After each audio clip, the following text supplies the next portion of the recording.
Bonsoir à toutes et à tous. Comment protéger les Français de la hausse des prix provoquée par la guerre au Moyen-Orient? Dans le Jura, une station-service a été épinglée pour une hausse illégale du prix de ses carburants.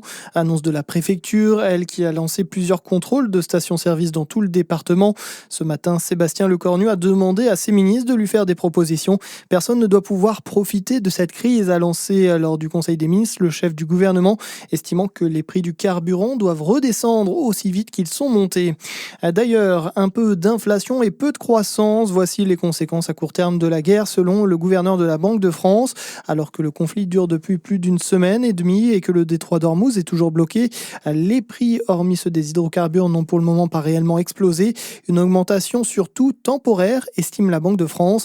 Tout dépendra en réalité de la durée du conflit selon l'économiste et directeur du Cercle de l'épargne, Philippe Crevel. Écoutez. Si le conflit s'enlisait, si le pétrole n'arrivait plus à passer par Hormuz et si la zone du Moyen-Orient restait toujours sous les bombes à partir du mois de mai, cela évidemment aurait des effets, on va dire, sensibles avec des répercussions sur de nombreux coûts de production. Donc il y aurait évidemment un enclenchement possible inflationniste à ce moment-là.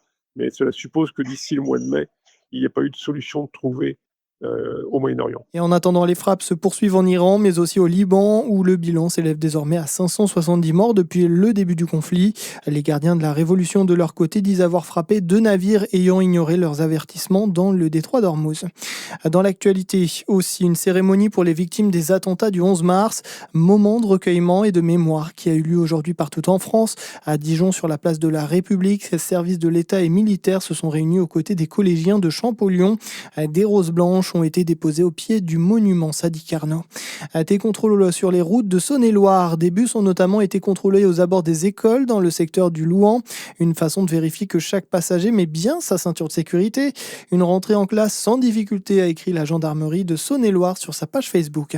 On en sait plus sur l'incendie mortel d'un autocar d'ailleurs en Suisse hier. Le procureur général du canton de Fribourg confirme la piste volontaire. Le feu a été déclenché par l'immolation d'un homme décrit comme marginal et perturbé. 6 personnes au total ont perdu la vie. 5 autres ont été blessés, dont 2 grièvement. Le foot, pour finir, le DFCO reçoit Saint-Etienne ce soir à Gaston Gérard. Les footballeuses dijonnaises sont 7e de Première Ligue, Saint-Etienne 10e. Coup d'envoi prévu à 19h. Et puis ce soir, PSG-Chelsea au Parc des Princes pour les 8e de finale allée de la Ligue des Champions. Les Parisiens jouent à domicile. Le match s'annonce tendu et sera surveillé de près d'ailleurs. La préfecture de police de Paris a pris un arrêté pour éviter tout rassemblement autour du Parc des Princes. Voilà, à suivre votre météo Fréquence Plus.